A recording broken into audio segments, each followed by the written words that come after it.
Guys, Poverty Point Customs here. Today I'm going to put some new front rotors and pads on this 2006 Toyota Matrix. As you can see right now there's quite a bit of brake dust. There's a lot of scoring on the rotors, and you can even see in person there, you can see some metallic there in the brake dust there. So these are certainly done, so I'm just going to put some new rotors on her today. So I popped off the rim and you can actually see how horrible these are. A little bit of life left on the pads there, but we're going to do both here. So it's just a matter of taking the rim off. You're going to take off the caliper mounting bolts, these right here. Once they're off, I can pop off the caliper. You tie it up, and then you take off the caliper bracket here next, and then you can pull the rotor off. So there you see with the caliper off, that's going to have to be cleaned up, and it's going to be a huge difference. One thing I also like to do before I reinstall everything is you'll pop these bolts out here. These are your sliders. Always put grease inside here, and that way the brakes slide a lot easier because they're constantly opening and closing, you know, thousands of times. So again, these were 14 millimeter right there. So the next thing I have to do is take this off here, and I believe there's 17 millimeter bolts right on the inside there. So I'm going to pop this off next. Then I can take the rotor off, and also too the pads will pop out right now too. You need a little bit of coaxing, but let's see if we can. I'll pop those off and show you what they look like. So this shows you how bad the old pads were. You can see that was right down to bare metal. So there's a new pad. There's the thickness. There's the old pad, which was done. That's why you're getting the metal there. It's coming from here because there's actually no brake pad left in this area here. This is what it should be.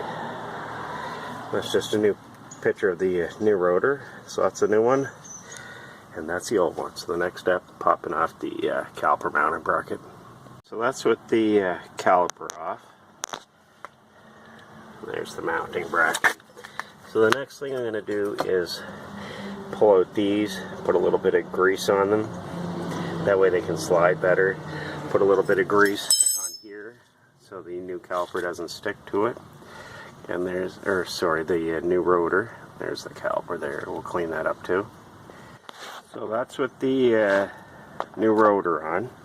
And how I mentioned too, the sliders in the mounting bracket, these just pull out. Just put a little bit of grease on them, put it in here, pull it in and out several times. That way it lubes the inside here, because this is what causes, this is the part where your actual calipers slide on when they open and close. So this is what's moving a lot. And again too, I put a little bit of grease, anti-seize grease, behind here. That way when it's got to be done again next time, the rotor's not seized on. There's with the caliper mounting bracket on, the new pads. The next thing is to clean up the caliper, put that on. And again, just to note that the rotors actually come with a shipping oil on them, so take some brake cleaner and actually clean your rotor down before you first use it. And also just to note, I had a big U-clamp that I used, and you actually have to push the piston back in before you can actually install it because of the new thickness of the brake pads. So just make sure you force that in. You won't be able to do it by hand. You're going to need a U-clamp or something to push it back in. It is with the caliper installed. I just had a little bit of silver paint left, so I just wanted to clean up the caliper a little bit. Probably should have painted it before I put the new pads on. I got a little bit of overspray. I just did it really quick, but again, I cleaned off the rotors with brake cleaner, And then the next step, hop on the rim, and you're going to have to pump your brakes several times because you're not going to have any pressure in the piston of the caliper just because we opened it right up. So it's going to want to close in a little bit. And always check your brake fluid. Double check all your bolts to make sure everything's nice and tight. And there you go.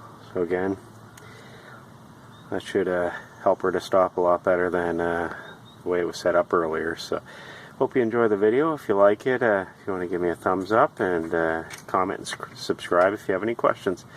Thank you very much and have a good day now.